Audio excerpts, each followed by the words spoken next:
Let's talk about what a hemoglobin A1c is. I'm Dr. Kurt Reyes, Central Medicine, Basic Medicine. A hemoglobin A1c is the average of your glucose over 90 days. And so what that means is there's a certain concentration in your blood of carbohydrates or glucose, and it kind of sugars up certain red blood cells. And so in the numerator is your hemoglobin that's been sugared up or glycosylated. On the denominator is your total hemoglobin. So all the red blood cells and the hemoglobin it contains. So it's a percentage of your total hemoglobin. So the range for a hemoglobin A1c from 5.6% up to 6.4% is the pre-diabetic range, which means you have an 80% chance, lifelong chance of becoming diabetic. At 6.5% is the academic definition, or higher. 6.5% or higher on the A1c is the academic or book definition of type 2 diabetes, and that's what the insurance companies are looking for if they're trying to deny you on Mounjaro or Ozempic. So those are the actual ranges. I wanted to make sure that was clear in this video. Sorry for the jump cut. Let's get back to the rest of the video. Now, at the end of the day, what it is truly a spectrum of how well your body is metabolizing carbohydrates. So if you're lower, that means your carbohydrate, the glucose, is coming into your body from your intestines, being absorbed into the serum and then being taken out very quickly. Where does it go? Well, there's really three places where those carbohydrates are going to go once it gets into the blood, right? So it's going to go into your muscles, which is one of what I call your tanks or reservoirs of glycogen or carbohydrates, and it goes into the liver. Then the third place where it goes, once those two tanks are filled up, once your muscles are filled up, once your liver is filled up,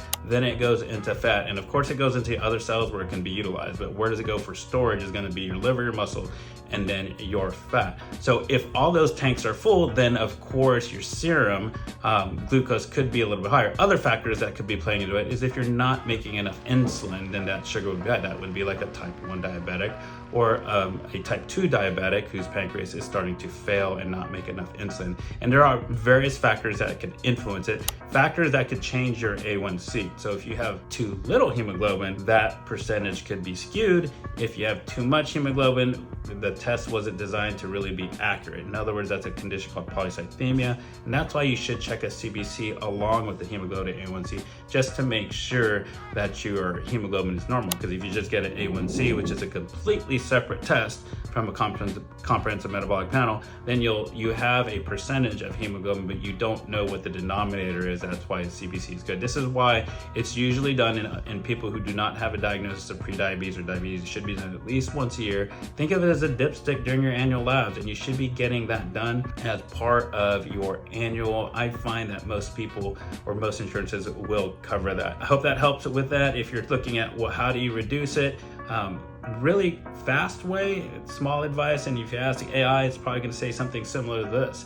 One, work out. You gotta use your muscles. So if you're using your muscles on a regular basis, that creates a bigger gas tank, is how I like to explain it to my patients. And so it will pull, in essence, it will pull out the sugar, the carbohydrates out of your blood, and therefore it's not gonna stay in there. Your percentage will go down. I've also seen A1Cs that are pre-diabetic in people who are too thin.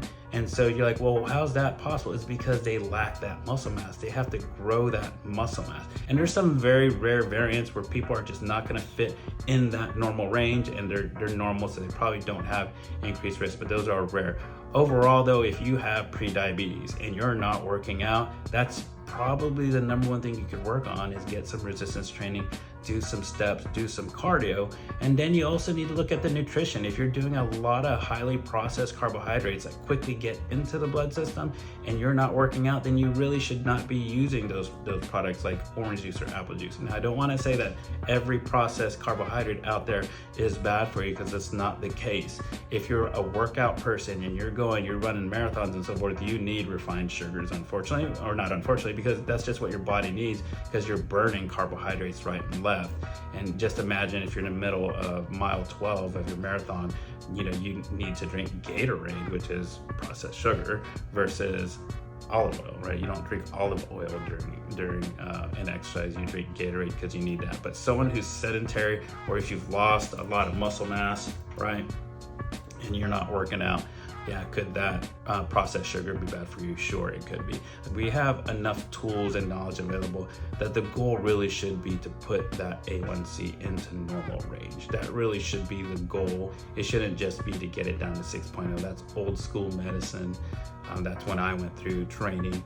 It really should be to normalize the A1C should be the goal. And if you normalize the A1C, you reduce your risk for complications of diabetes, losing your eyeballs, sexual dysfunction for the guys, your kidneys, peripheral neuropathy, and then of course cardiovascular disease. So get those sugars under control. And that everyone says I need to eat less sugar. That may be part of the truth or that part of the solution, but the bigger part of the solution is muscle mass. Get your muscle mass bigger and use it more frequently, and that will help resolve that. And of course there's medications, and talk with your physician about that, but that's really what the A1C represents, is your glucose metabolism, and the best way to fix it is exercise.